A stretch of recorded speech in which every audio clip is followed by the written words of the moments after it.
తెల్లవారే వెలుగు రేఖలా పచ్చ పచ్చ పచ్చి మట్టి బొమ్మలా కాశీ రాసోనిది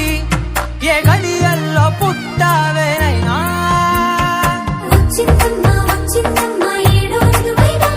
నా ఊహల్లో నా ఊరేగింది నువ్వమ్మా